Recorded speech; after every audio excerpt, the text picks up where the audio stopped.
Hello and welcome to TMC Talks. TMC Talks is brought to you by Truman Medical Center's University Health, and it's our way of bringing an in-depth look at current healthcare issues. So thank you for joining us and being here. I'm Charlie Shields, President and CEO of Truman Medical Center's University Health, and I'm happy to be your host today. I'm pleased to welcome our panel today. With us from TMC University Health, our Executive Chief Clinical Officer, Dr. Mark Steele, OBGYN and current maternal fetal medicine fellow, Dr. Tracy Johnson, ER physician and Associate Dean for Learning Initiatives at the UMKC School of Medicine, Dr. Stephanie Ellison. And speaking of UMKC, we also have with us Dr. Jeanette Berkeley-Patton, professor with biomedical and health informatics at the university. Thanks to all of you for being here. I'd like to start by asking each of you to dispel what you think are the biggest misconceptions around the COVID vaccine. I'm going to start with Dr. Steele. Yeah, so good afternoon, everyone. I think probably the biggest myth that I can refute is basically that this vaccine was rushed and that all the necessary steps in developing it and manufacturing it have not been taken, and that is not the truth at all. And in fact, all the usual processes have been followed in all the different levels of clinical trials. And so this is a vaccine that has come to market and has become available following all the usual processes. Okay, thanks, Dr. Steele. Dr. Berkeley-Patton, what kind of myths and misconceptions are you hearing out there? Some of the very same that were just mentioned, the fact that many believe that the vaccine was rushed, and that the vaccine really didn't have the same type of controls that other vaccines would have. And then also I've heard that, some are concerned that the vaccine that would get to communities of color would be different than for others. And so there's a huge amount of mistrust that really even links the vaccine, not just to the medical field, but also to the US government for mistrust beliefs that happen there. Yeah, very good. Dr. Johnson, your thoughts? I agree. So one thing that I say to my family all the time is that what happened is that whenever the FDA makes something like the vaccine, flu vaccine or something like that, there's so many different things that are going through the FDA regularly. And so everyone's kind of doing different things. And so there's this kind of bottleneck that happens in big corporations and big organizations where, if I'm in charge of safety, I might have 7 different projects. If I'm in charge of the rollout and how it's packaged, I might have 10 different things. But with the COVID vaccine, with Operation Warp Speed, what they did was they siloed people so that they were only in charge of one piece, so that as soon as something came to their desk, they were literally waiting for it, just with bated breath. Like, as soon as it comes, I'm sending it to the next person. And then I get the next thing, I'm sending it to the next person. And so they were working around the clock, and that shortened a lot of the time that it normally takes because they knew exactly how important this vaccine was. So there was almost no delay. It wasn't sitting on Dr. Johnson's desk for 3 weeks because she was out of town or because I was sick for a day. They literally were pushing things through to the next level. So that shortens it by months and months and months. Okay, great. So Dr. Ellison, you're an emergency room physician, or emergency medicine physician, I should say. So what are you hearing in the ED? About the vaccine? Yes. What misconceptions, what do people say? I love when patients ask me about the vaccine in the emergency department, even if they're there for an unrelated reason to COVID-19. The questions have been things like, is the vaccine worse than the illness? And the answer is no. The vaccine works. I've received both doses now. I have a little muscle ache on the first dose, and the second dose, I could feel my immune system doing something. But it protects me enough that I won't have a chance to contract the illness and have a severe outcome. And so I've shared a lot with the patients who ask me about it, that the vaccine has a few side effects, but those are not nearly as bad as getting the infection and having a severe response to the infection and even dying from the infection. Right. Well, thank you. Well, let's move on to some questions that we've received ahead of time, many of those coming from the business community. But I'll also throw out to those of you that are watching, if you want to ask questions, really just go to the chat and ask, and we'll get as many of those in as we can certainly in the next hour. So let's start with Dr. Steele. In this question, this is pretty common. Can you still be infected even if you've had the vaccine? So Dr. Steele? Yeah, so the answer to that is yes. We know that 5% of those in the vaccine trials that got COVID had received the vaccine, but the cases in the vaccine group were very mild. So the very positive point is that we know that the vaccines were shown to be highly effective at preventing COVID, and in particular from preventing serious illness.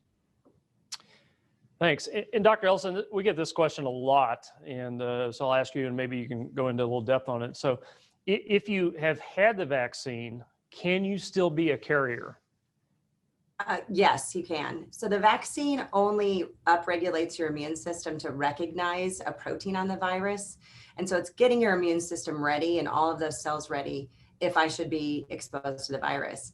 And so I can still get the infection. I'm just not going to have the severe response, and hopefully we'll see much less risk of death. I can still catch the virus and I can still transmit the virus. And so that does mean, even though I've received the vaccine, I'm doing all of the same things of masking, distancing, and hand washing. And my care of patients in the emergency department is exceptionally safe in doing all of those things as a team. And so there is that risk that I could have the virus and transmit it. I'm just having such a low response to it, I don't know it. And so, yes, that's there. Yeah, I think that information is going to be really important in the months ahead. So I appreciate that explanation. So this question for Dr. Berkeley-Patton. So surveys show that interest in the vaccine is lower among the African American and Hispanic communities. Can you explain, or at least give us your thoughts on why people may be more hesitant in these communities? Sure. Again, a lot of it goes back to medical mistrust. I mean, we know that historically, many atrocities were done to communities of colors, and particularly for African Americans in this country, including the Tuskegee syphilis study that withheld treatment for decades for poor rural African American men. And then when you even look at the fact that even today, national studies indicate that for many people of color, treatment is delayed. Many times it's not the same level of quality care. And also there tends to be more invasive, treatment procedures that are done with communities of color.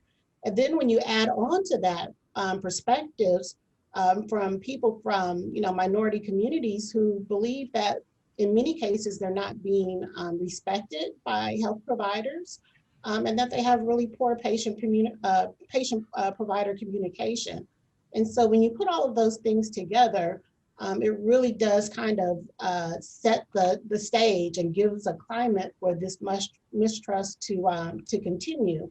And then when you add to it again, the speed of the vaccines becoming available, that just feeds in further to the mistrust. So we really need to take our time, find the right messengers, give a clear message, and give a repeated message to our communities of color to ensure that they'll be ready to get the vaccine when it's available to them.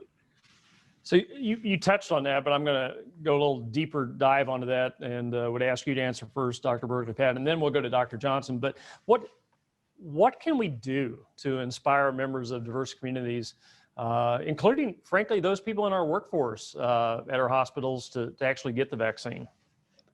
First and foremost, I think a very clear explanation on how the vaccines were developed and how they were brought to market so quickly is really needed. And it needs to be clear, it needs to be concise, using pictures, using stories, using health professionals and others to give that information is really critical.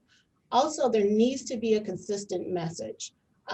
There's so many details that happened with this process. We really need to get that message down and make it clear and keep it consistent. And then also, we really need to be able to highlight the many benefits. Certainly, we need to talk about the risk, but we need to highlight the many benefits that can come from the vaccine, including making sure that people tell their stories. People tell their stories about how COVID has impacted them, their families, their loved ones, but also tell their stories about getting the vaccine. We know that there are many videos out there of our national leaders getting vaccinated. We need to do the same for our local leaders. And not only our local leaders, but that person who heads up the neighborhood association, that person who is the faith leader in a church or in a mosque. We really need to be able to have these folks who others trust demonstrate receipt of the vaccine and tell their stories and tap into the values. What do people really care about? We need to understand that as it relates to their decision making in getting the vaccine. Yeah, some really great thoughts there. So, Dr. Johnson, your thoughts? Same question. I mean, how do you get the take-up rate to go up, and how do you inspire folks to get the vaccine? Honestly, Dr. Berkeley Patton hit it on the head. Number one, keep saying the same thing over and over again. Second, one thing that I find is difficult for just my own family, again, I keep talking about them because we've had multiple Zoom meetings where we talk about the vaccine. And as some of you may know, my family's all in Texas. And so they, there's a lot of voodoo down there. On TV, you hear about one person saying that something bad happened. And I'll just put out there, my family keeps asking me if they're gonna track you. Charlie, are they going to track you with your vaccine? And I keep telling them, Charlie, this is how they're tracking you, buddy. It is not the vaccine. They can't stick that in there. So I think the quicker that we dispel those myths, but also we do what Truman's doing. We go and take it to the people. Whenever the vaccine is going to be available for the masses, you're going to see those, buses or vans or whatever you want to call them in the community, at the places where the people are. You're going to see them at the churches. You're going to see them at the community centers and places like that. And I think that if you have that presence and you see people from all different backgrounds, they're helping disperse the vaccine, but also getting the vaccine, I think that's going to make it better. The biggest problem, Charlie, is people think that they're being experimented on. And so you just have to show them that, something that I say all the time with the vaccine is we're going to be left behind. People of color, we're going to be left behind. Everyone else is going to get better. And we're going to be still there getting sick in the ICUs with no beds because we're going to be the only ones that haven't gotten it. And while that does sound pretty, doom and gloom, that's the reality, is that we're getting sick worse, and then we'll be left behind because everyone else will be getting better. So we just have to step up and take the vaccine. Yeah, so clearly there's a lot of history to overcome there. So I'll stay right with you for the next question. So we get this one asked a lot too. So we know the vaccine is not 100% effective. I mean, it's close, 95% efficacy, which is really pretty amazing. So the question is, do you still need to quarantine after coming into contact with somebody who's positive, even though you've had the vaccine? You do. And I think Dr. Ellison spoke on that a little bit. You still can carry, you still can expose people that even though you're not, sick yourself, the chance of you getting a severe illness is almost none after you've gotten both vaccines. I think it's 14 days after the second vaccine. So you can still pass it to someone who's not been vaccinated. You can still, that's kids that can then pass it to other people. And so then you'll have all this kind of asymptomatic spreading that's not going to allow us to get on top of this pandemic. Yeah, so Dr. Steele, I think this is a really good question. So if everybody in the room has been vaccinated, can you have a lunch meeting with mask off while you're eating? Well, I know we would all very much like to do that, but we definitely would not recommend this, given that the vaccines are not 100% effective, as we've talked about, and also given some of the unknowns around some of the virus mutations that we're beginning to see and how infectious that some of them appear to be. So clearly would not advise doing so at this point in time. Yeah, so thank you. And also, just want to remind people again, please send in your questions in the chat. We'll get to as many of those as we possibly can. Dr. Ellison, this is a question. It gets asked of me by my family and friends. When do we lose the mask for good? When does all this end and we can take our mask off and that not be a part of every interaction that we have out there? Yeah, I get asked this question a lot as well from professional students included. And it's when we've reached herd immunity. I think, and it's going to take a scientist, I'm not an epidemiologist, to tell us when we're there. Most epidemiologists say that's when 70% have received the vaccine. And so we have a long ways to go. And part of this is just helping develop that trust so that you don't miss your shot. You don't miss your chance to get the shot, because this is the best way forward in allowing us to get back to normal. But we have to reduce the impact this virus has when you get the infection. And the only way to do that is through the vaccine. And then continued the same thing we've been saying. And I know it's frustrating, but masking, staying 6 feet apart, limiting your crowd gathering, and then also washing your hands frequently. And then that's when we can start talking about taking off that mask. Yeah, that will be an exciting day when that comes. So, Dr. Steele, also get this question, and I think there's a lot of misconceptions around this. That okay, once you get the vaccine, that you're just good for the rest of your life. I mean, how often do you think people actually will have to return and get another regimen that involves two vaccinations? What do you think on that? Yeah, so we clearly don't know the answer to that yet. The first thing we have to do is to see how long the immunity is going to last with the current vaccines that we have. And then we also need to keep an eye on some of these virus mutations to see if they render the current vaccines any less effective. And so it certainly is possible that at some point in the future that one might need to get a booster, or it may be possible that the vaccines may need to be tweaked a little bit depending on what these mutations do. So we just don't have the answer to that quite yet. Yeah. No, I think it's great. People remind me, we get flu vaccine every year too. So that's what we have to look forward to. So Dr. Johnson, I think this one's actually timely for me because I've had one vaccination and I have the second one coming up. So do the side effects differ from the first vaccine to the second immunization? Sure, that's a great question. So I can just say what they have previously written about in the early studies is that the first vaccine, I think only like 3% of people had more moderate to severe symptoms, and that included a fever, muscle pains, not having the ability to kind of do whatever you do the next day, being down a little bit. That was only about 3%. And I think in the second vaccine for both Pfizer and Moderna, they saw somewhere between 40 to 60%, depending on risk factors for the patient, depending on ethnicity, age, things like that. And I want to be very clear though, Charlie, that it wasn't death. Right? So it wasn't, I can't do anything. I'm completely like gonna be in the hospital with ICU just like I had COVID. It was really not that bad. And so the second vaccine, people are more likely to have a fever. I personally had a fever of 102. I took some Tylenol. While that may make people go, oh my God, I can't get that. I am not gonna get COVID though. Right? So that fever for a day or two is really not the end of the world. I did have some muscle aches that I took some Tylenol for, and I was tired. Like Dr. Ellison said so eloquently, I felt like my immune system was doing something. And I even prayed, oh, thank you, God, I'm not gonna get COVID. Oh, this is so good. Just keep working the immune system because it means it was doing something. I kind of liked it. I didn't like how I felt. I had to take some Tylenol, but it wasn't the end of the world. Yeah. That's it. The fact that you were feeling something meant you thought it was working. So I did. So let's go around to the rest of it. I mean, so I think everybody's had at least their first immunization, and most of them had two. So Dr. Ellison, Dr. Steele, Dr. Berkeley-Patton, we'll start with Dr. Ellison. I mean, did you have any reactions or anything that notable in your case?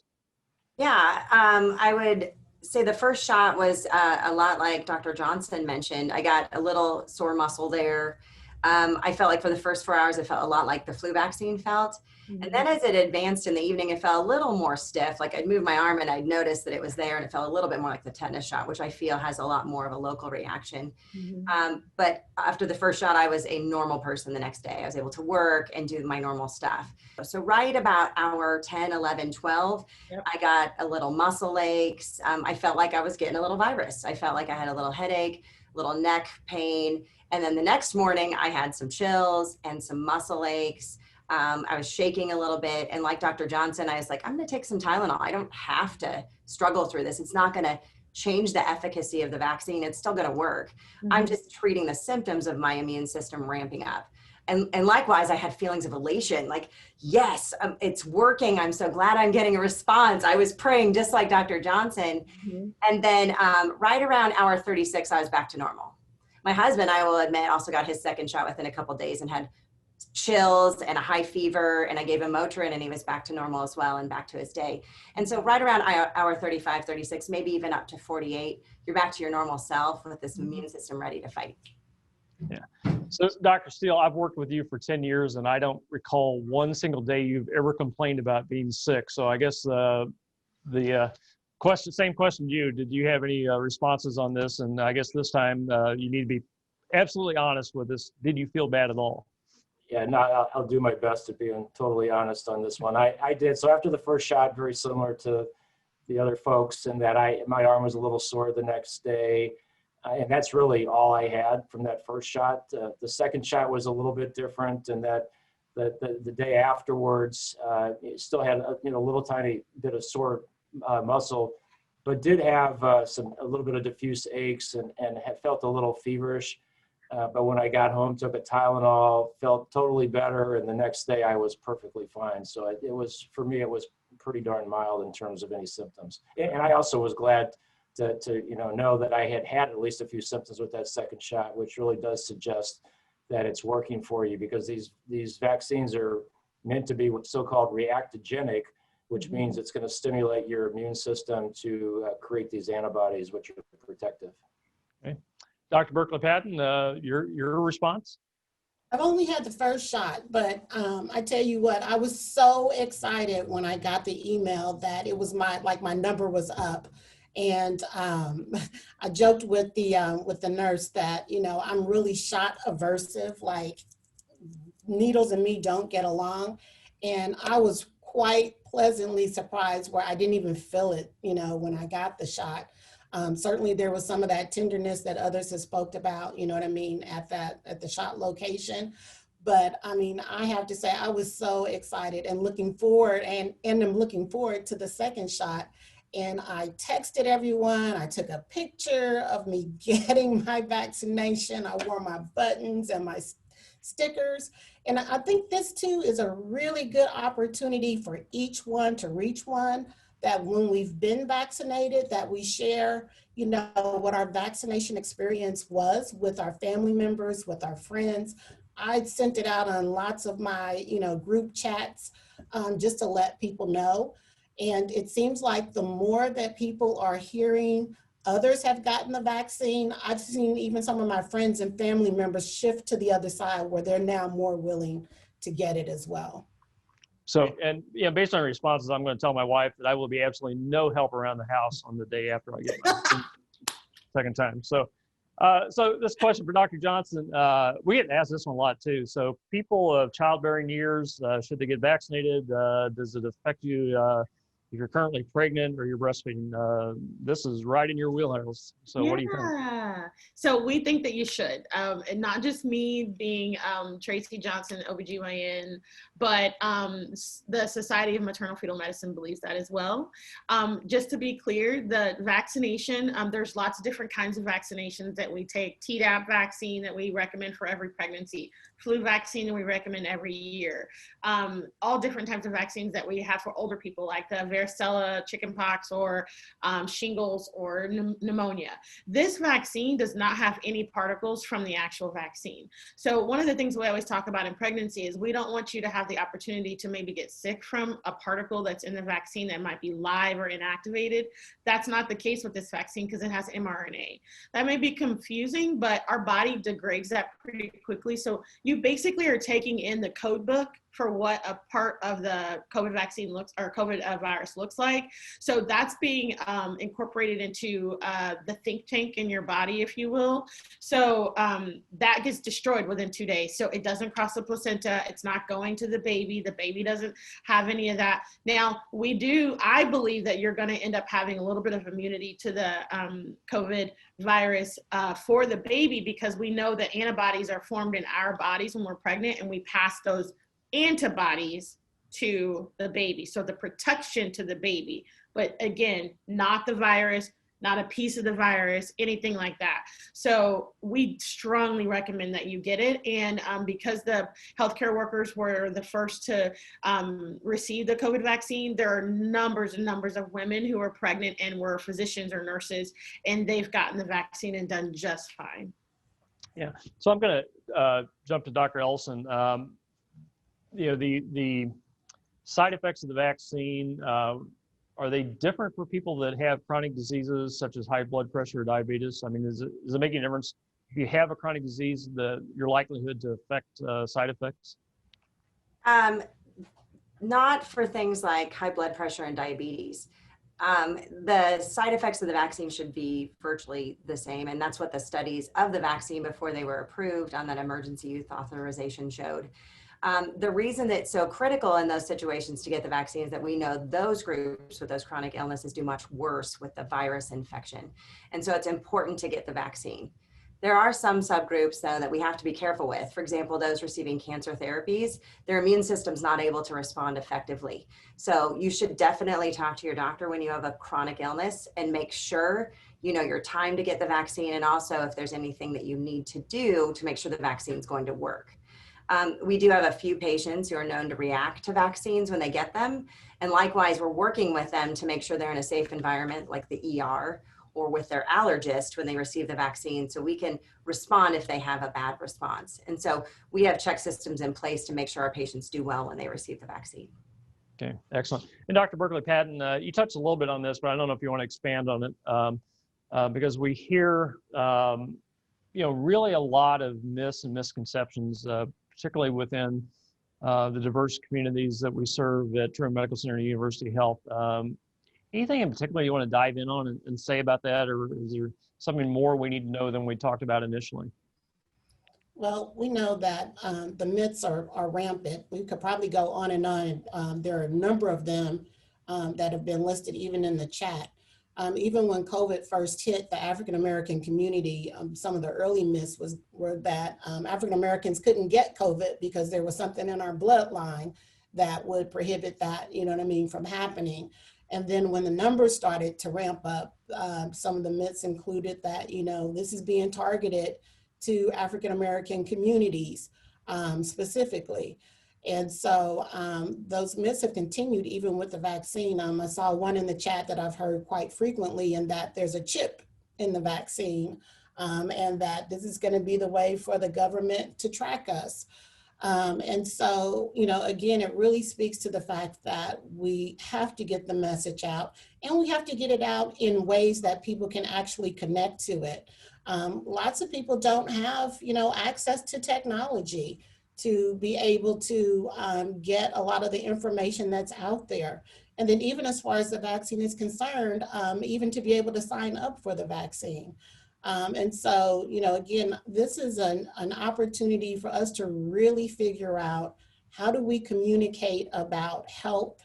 How do we communicate about the pandemic? How do we communicate about the vaccine to many different populations? Because the one thing that we do know is it can't be a one message for all. You know what I mean? Messages need to be tailored for particular communities, but once that message is developed, it needs to be consistent. It needs to be broadcast broadly, and it needs to come from people who are trusted by those communities. Yeah, so we have a lot of resources out on our website, truemed.org, which is the website of Truman Medical Center and University Health. But are there other places you would suggest that people would go to look for information? Absolutely. We need to get this information out to our churches. We need to get the information out to many of the food banks and the community organizations that are providing social services that people are in dire need of during this pandemic. We need to get the information out to the neighborhoods, at the neighborhood level. And again, not just depend on social media or websites to get the information out. We need to have the information on flyers in print type formats, again, for people who do not have access to technology. And we may need to make sure that we get the right people equipped to communicate the message as well. Yeah. So for our other physicians, the information around this is almost overwhelming. So where do you go to for your trusted sources of information? Let's start with Dr. Ellison, and then Dr. Steele, and then Dr. Johnson. Truman Medical Center has done a really wonderful job in supporting us in terms of getting information about what's happening with the patients that are here and in the community. I usually start with that because the communication is very to the point and it shows a lot of data. I like to go to the CDC website often. I trust it, it's updated regularly.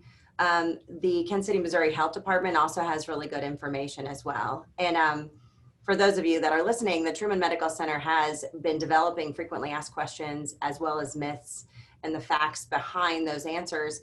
Dr. Steele and I contribute to that, as does Dr. Grattan. And so and a number of nurses and other professionals as well, so that our message is just as Dr. Berkeley Patton said, it's clear, it's consistent, and it tells patients and people what they need to know when they need to know it. So we are working hard to work ahead, but we love these suggestions because really getting the right message out in the community can make a difference. And I'm all in to build that trust. I just need a little bit of your playbook and for you to guide the way, because you do such a tremendous job at that. And so I'm ready. Our med students are ready. Our pharmacy students are ready. Our nursing students are ready. So we definitely want to help.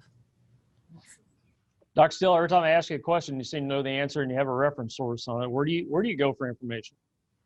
Well, I think Dr. Ellison covered it quite well. I mean, certainly the CDC website, a lot of our professional organizations have, some of them have nearly daily sort of news updates. And so the AMA is such a newsletter that we get sent out. And then of course we have some of our primary journals like JAMA and New England Journal, who are publishing pretty up-to-date studies and research on what's going on with COVID. So there's a lot of very nice trusted sources that we can access. Yeah. Dr. Johnson, any place different you go to? Honestly, probably a smattering of everything that they said, but then again, I'm really close to my family, so I go back to the source and I ask them what they hear, and then I go and vet that, and then I really look closely to Dr. Fauci. I don't have him on cell phone, but I look online and I go try to find what he said about A, B, C, or D, and then I go back to my family and they tell me what's, boots on the ground, keep my ear to the street. So that way I know exactly what people are going to say before they say it in the visit room and office room. Yeah, it's almost like Dr. Fauci is like our all favorite physician uncle out there right now. So this question, we kept talking about who should get the vaccine. Are there people that shouldn't get the vaccine? And then one of the questions that came in from one of our viewers is, should their teenager get the vaccine? So we'll start with you, Dr. Johnson. Sure. So you shouldn't get the vaccine if you're in an acute illness. So if you have COVID right now and you're sick and you have symptoms, then you should not get the COVID vaccine. Obviously, your immune system is working overtime to keep you as well as you can during the active infection, so you shouldn't get it. We believe that we probably should wait 90 days, and that's really more about process and distribution of available vaccine, as far as what I've seen, more than anything else. We think that you probably, if you have an acute infection, you're probably 90 days before you can get it again. We have seen a couple of patients have gotten sick again, right close to the 90 days, like 84th day, 87th day. And that may be just a number problem where we counted the wrong day from when they started having symptoms and when they got infected. So just because of distribution and everything else that's been recommended by the CDC, we probably say 90 days and wait until you can get your vaccine. But then everything Dr. Ellison said, if you have an active immune system, you're immunocompromised, your doctor follows you very closely because you have severe reactions and your immune system is not well, you probably should follow up with your doctor and see when they recommend it. Other than that, I haven't seen a lot of contraindications. One thing that we said with the flu vaccine is eggs. It's not made with eggs. It's not made with chickens or anything like that. So all those allergies are something that they were really intent upon making sure that the most amount of people could be vaccinated with this vaccine. Okay. Anybody else on the panel have anything they want to add on that? Yeah, I might just add that, another contraindication is anyone who's had a serious allergic reaction to the COVID vaccine itself or to any of the ingredients of the vaccine. So that's one of the additional contraindications. And Dr. Steele, what's in the vaccine is just really that oil, the mRNA, and maybe a little bit of sugar is what I've read. Is that correct? Yeah, I mean, there's some lipids, and the lipids are there to help get the vaccine into the active part of the vaccine into the cells. Yeah. So they took all the other stuff out of the vaccines that we've used of old. So they don't have all those kind of things that you can react to that way. Okay. So So right now, so at Truman, we're doing the Pfizer vaccine. The Moderna vaccine is out there as well, and being particularly used in long-term care settings, things like that. Then we have Johnson & Johnson, AstraZeneca on the way. What's the difference between these? And I'll start with Dr. Ellison. So far with Pfizer and Moderna, I would say there's really no difference. There's slight differences. The study for Pfizer, they gave the first shot and then the second shot 3 weeks later. And what they found is between shot 1 and shot 2 is you get about 55 to 80% efficacy and success at creating vaccination. That second shot's critical to make sure that you get fully vaccinated to that 95%. Moderna's only difference is their first shot's day 1, and then 4 weeks later you get your booster, but you get the same efficacy, meaning your body responds, and 95% of the time you have built-in immunity so that if you're exposed to COVID-19, you'll get a mild illness and it won't be a severe infection. So I would say, after looking at all the data and literature, that Moderna and Pfizer are essentially the same. They're both messenger RNA vaccines. And I would hope that hearing that, you would know that if you're offered Moderna, you should just take it, not wait for one or the other. We're getting more information about those other vaccines when they're available, and we're comparing them head to head. But we really should consider that the FDA giving that EUA gives a stamp of approval that it's safe and that it works, and that we're still watching. But it's important at this point to help vaccinate our community, to help them stay safe and healthy. Yeah, so I think what I heard there is, and I've heard this before, is take the one that's available to you. Don't shop vaccines. So that message is really important. Dr. Berkeley Patton, I know within the medical school there's been a lot of discussion on this, but how do we get the vaccine out into the community? It's one thing to say it's available, at our 2 hospitals, but how do we get that out in the community from your standpoint and your vantage of the medical school? And then I'll ask Dr. Steele to follow up on that with kind of what our efforts should be and our efforts are at Truman Medical Center University Health to get it out into the community. I think we need to be taking a similar approach to what's been happening with COVID-19 testing. We need to be in parking lots of churches, parking lots of schools, of large grocery stores in the community. And, people really shouldn't have to jump in a car or drive too far or walk too far to get a vaccination. While we know there's a lot of questions and mistrust about the vaccine, there are still a lot of people in our, communities of color who want to get vaccinated and want to be able to access it as soon as they can. And so the more quickly we can get it to them using some of those same strategies, I think will be really, really important. And I think too that we need to stretch out some of our strategies to some non-traditional places. If you drive by, some of our restaurants are closed, but I tell you what, right next door may be a nail salon and it may be pretty full, or a barber shop. And so we may need to look at some of these non-traditional places that, are frequently quite a bit in our, urban Kansas City area as sites to deliver the vaccine as well. I mean, if you gave me some barbecue, I might get an extra vaccine. So, Dr. Steele, what do you think in terms of Truman Medical Center University Health? What efforts do you foresee us taking on to get this out into the community? Yeah, so we've actually procured a couple of vans, and so as mentioned, we obviously did a lot of testing out in the community, and we plan to do the very same thing with administration of the vaccine. So we need to obviously have enough vaccine to do it. We've got to get the staff, available staff. Obviously, all the stuff that we're doing is pretty labor intensive, and we're trying to juggle a lot of balls at the same time, trying to maintain our testing and answering the phones, and now getting the vaccine rolled out. And so we've got our work cut out for us, but we're very committed to getting into the community and to the churches or wherever else we think is a good place. Obviously, with the Pfizer vaccine, it's a little more challenging, and that we have to, it has to be in the cold freezers initially, and then once it's thawed out, you've only got 6 hours to use it. And so we just have to deal with some of those challenges. One thing that I may add on to an earlier question about the difference between the Pfizer and the Moderna vaccine. The only other thing that was a little different is that the Pfizer vaccine was studied in individuals 16 and up, whereas Moderna was only studying those 18 and up. So for the Pfizer vaccine is actually approved for people down to the age of 16. And I think there was a question about, should your teen get it? Certainly if they're 16 years of age or older, at least with our current vaccines, they should, obviously when it's their turn. I mean, they're healthy teens are kind of obviously lower down the priority list in terms of getting them vaccinated. Yeah. So let's take that question and go to the other extreme. Question came in, and I'll pitch this one to Dr. Ellison. So the question is, should my 98-year-old grandmother get the vaccine, or is she just too old for it?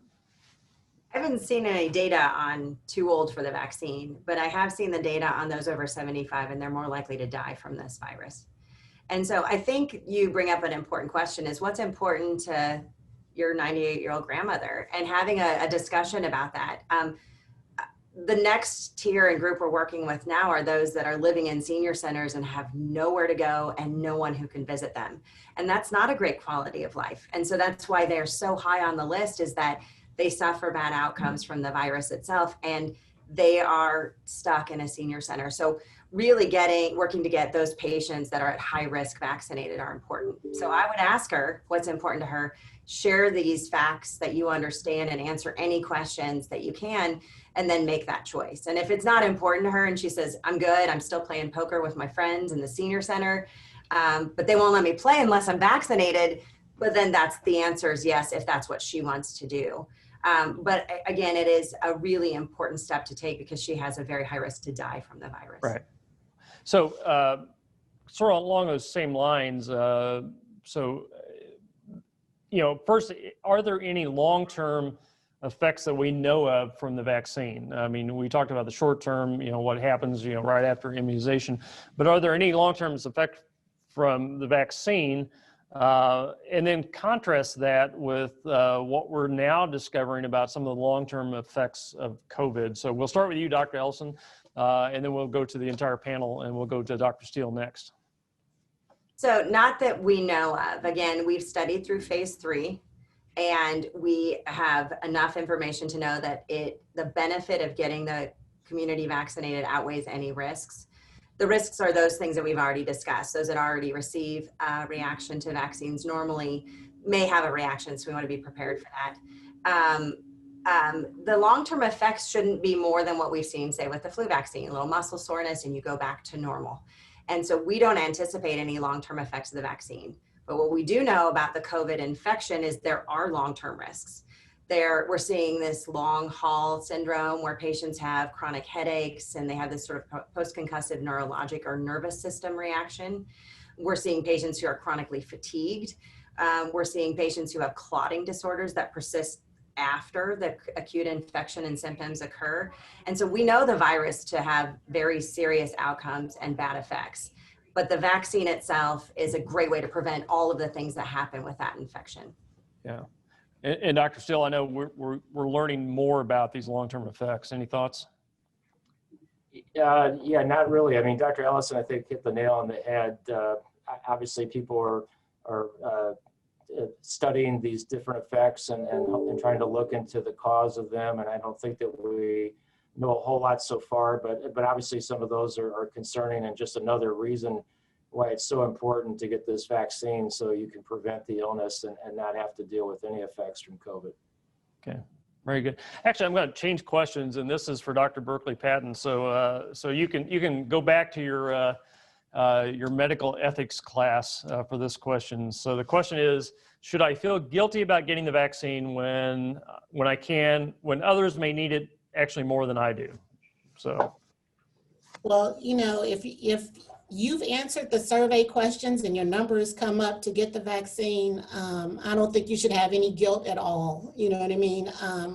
One thing we don't want to do is to waste an opportunity to get the vaccine. We know that in some sites at the end of the day, there may be a couple of doses left over, or a couple of, vaccine opportunities left over. And, my wish would be that that would not be the case. And so I think for every person that we can get vaccinated, we're going to be just that much better in the long haul, for sure. Yeah, I think that's a really important discussion that is happening out there. So Dr. Steele, this is really kind of dominated the news for the last 2 or 3 weeks about these new strains that we've seen from England and South Africa that have started, but now we're starting to see them in the United States. Is the vaccine that we're using, both the Pfizer or the Moderna, effective against those new strains? So the good news is that the current thinking and some early data that's come out suggests that the vaccine should be effective against both the England and South Africa strains. Dr. Johnson mentioned Dr. Fauci, and there's Dr. Collins, who heads up the NIH, that I've heard them recently talk. And so, but obviously the scientists are keeping a close eye on these strains. There'll be ongoing studies looking at them and seeing if there's any diminution of the effectiveness of the vaccines against these strains. Of course, the England strain, there are some cases of that in the U.S. So far, we're not aware that the South Africa strain has made it to the U.S. Okay. Question for Dr. Johnson. Should folks that are getting ready to take the vaccine, should they use Tylenol or Motrin before they actually get the vaccine or the immunization sort of preemptively? I mean, do you suggest that? That's a great question. So Tylenol, 100% you can use Tylenol. You can use a lot of it, actually, not more than 4,000 milligrams in a day, but you can use Tylenol. The ibuprofen is really more theoretical from what I've read. The reason why we talk a little bit less about ibuprofen is that it's an anti-inflammatory and works in a little bit different way than the Tylenol. So it works really well with fevers and muscle aches.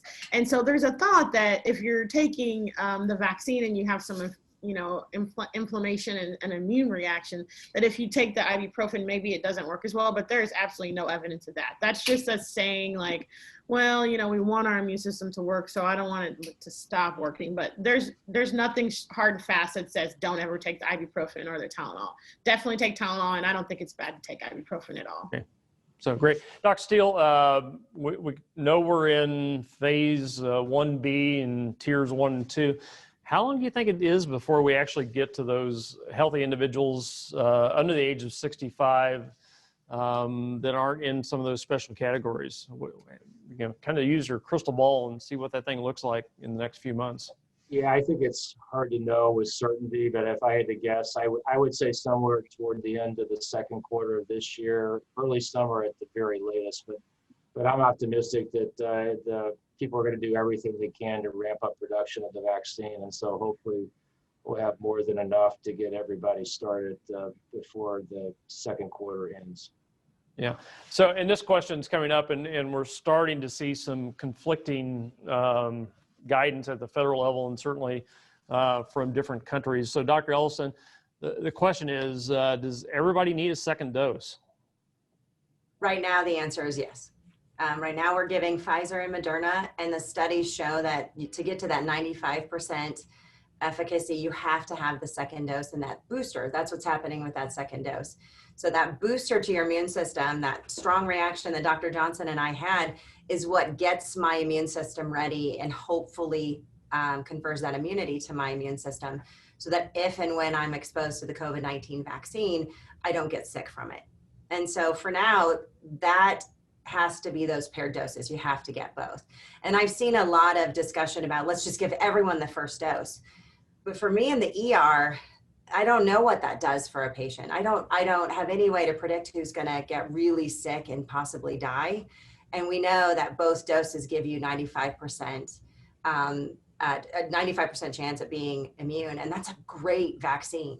I hope everyone hears that this is really winning the lottery. We have 2 vaccines that we're mass producing to get out to the world. And that with both shots, you have a 95% chance of being immune and doing well if exposed to the virus. So Dr. Johnson, I hear this question too, and I'll ask you, so for the Pfizer vaccine, it's 21 days, and for the Moderna, it's 28 days. But I've heard people say, well, what happens if something came up? I was just sick, I couldn't make it in and everything. So if I miss that window, am I just done, never get the second vaccine? What are your thoughts about that? You just pick up where you left off. So with the vaccine science, it's that when they actually tested patients, they had a window that worked best for production and storage and dissemination and immune levels and immune response and all these really smart Dr. Fauci things. So what they found is with the Pfizer vaccine, it was 21 days, like you said, and Moderna was 28. And it wasn't because one was better or worse. They just started on a track and they finished the track. So if you are 2 months out and you realize, oh shoot, I forgot my card and my card said that day, that's when you go and you get it. You go to the same place, you go get the same type. Yep. Well, and that last distinction is really important too. So thank you for that. Type. So question I'll ask all four of you, because you may have different answers on this. So I've done my part. I've got both vaccines. When can I feel good about traveling? So we'll start with Dr. Johnson, and then we'll take it to where are we going, Charlie? Where are we going? Because I want to go.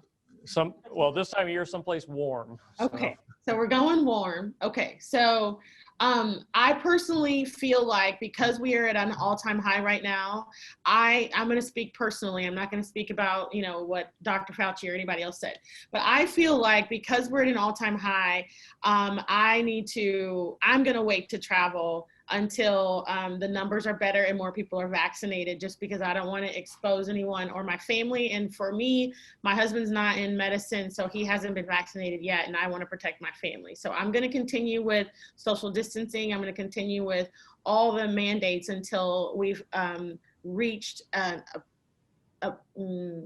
level that makes me feel better. I don't know when that is, but I really want to go. Tell me when that is. Yeah, we'll discuss that. Dr. Berkeley-Patton, your thoughts about travel? I feel the same way, and especially about getting to somewhere warm and where my feet can be in the sand. But I feel the same way that, you know, until the numbers start coming down, until more people get vaccinated and more people are wearing masks, because, you know, even at this stage of the game, we still have a lot of people who refuse to wear masks. I really don't see myself going anywhere. So hopefully this spring I'll be able to spend a lot of time in my garden. Yeah. So Dr. Ellison? I'm an avid traveler and I would love to travel, but all I see is busy airport. I'm on a plane and I'm relying on everyone else to wear that mask and to do everything just right. And so I'm going to rely on the science and for others to tell me when it's safe. I've got my ticket. I've got my COVID card, got my pass to the world, but no one has told me that it's safe yet. And I do trust that we're working forward to keep everyone safe, but I'm a mama bear and I'm the one who says no all the time. They're waiting every day. They want to know when I'm going to say yes, and I'm not there yet either. So I agree with what Dr. Berkeley-Patton and Dr. Johnson also said is that cases are up. This doesn't mean it's really my pass to travel until cases come back down again. And it's safe to get in that airport and on that airplane and then to get to the destination and have my feet in the sand. All right. Dr. Steele? Yeah, not much to add. I'm agree with all my colleagues, and I also love to travel and haven't been anywhere since the end of February, just before all this thing broke out, and I miss it a lot, but I too am not ready to travel yet. I think we need to see the case levels come down and get more people vaccinated, but I'm looking forward to hopefully doing something this summer. So let's kind of wrap this up with some last thoughts. Anything you think we might have missed or some knowledge that you want to impart? So we'll talk to Dr. Berkeley-Patton first, and then we'll go around to the rest of the panel. Well, I guess I would just say that, you know, like other epidemics that we've seen in the past that really highlight the health disparities that happen in our communities of color, we could bring up HIV, certainly when, you know, the COVID pandemic hit. You know, this is another opportunity for us to try to move the ball and try to get some things right. I mean, we really need to be thinking about how can we ensure that people have a medical home? How can we make sure that they have health insurance? How can we make sure that they have access to the information that is direly needed in a way that's digestible and accessible? And, you know, how can we increase the accessibility of the vaccines in our urban communities and work with some of our non-traditional partners to do that? Okay. Dr. Johnson? I would say that, you know, we've talked a lot and kind of beat the same drum that, you know, we have a lot of disparities that Dr. Berkeley Patton talked about. But also one thing that I find just in my own community, people of color, is that when we get a little bit scared and anxious, we tend to retreat, and we tend to put our head in the sand. Not everyone, no one size fits all, but a lot of people do, at least that I'm exposed to. And so I want to implore every person who's hesitant to get the vaccine, I want them to be active and say, you know, maybe I'm hesitant, but make an appointment with your doctor. Look online. Go and find out. Don't just say no because of history, because we do have an opportunity to do better. And just because it was bad in the past doesn't mean it's always going to be that way. I do 100% understand the anxiety and the angst, because we have been treated poorly as a group of people in the past, but this is our opportunity to get it right. And I'm really, really anxious and fearful that we're going to be left behind. And so I just want you to be active with your fear, and active with your anxiety, and seek out the information. Don't just let it lie there. Don't just say, well, I'm not going to do it. Go and get the information until you feel comfortable. Great advice. Dr. Steele? Well, I would just remind people that in the vaccine trials, you know, there were tens of thousands of patients enrolled. In the Pfizer trial, about 45,000. And even though the rollout and the vaccines getting in arms has not gone quite as rapidly as we'd like, but we've already vaccinated over 12 million people in the US, and there have been no major safety concerns identified. So for those people who are sort of waiting to see what happens, I would just strongly recommend that if you get the chance to get the vaccine, that the time is now, and to just do it, because it may become, as we move along here, that if people are taking it up a lot, we may get into a low and may not have the vaccine to give at certain periods of time along the way. So last thoughts, Dr. Ellison? Similar to what everyone's saying, don't miss your shot. Don't miss your shot, because we want you to stay well. I don't want to meet you in the ER. I would much rather meet you in the community trying to get everyone the shot than to meet you in that unfortunate situation. So don't miss your shot, but strongly advocate for yourself. I love that, is ask questions, ask people you know, who you trust. And then if we need to get out in the community and help you trust us, you tell us how to do that, and we will do that. I'm not in the ER because I like to see sick people. I'm in the ER because I still continue to educate and try to help people stay safe and to stay healthy.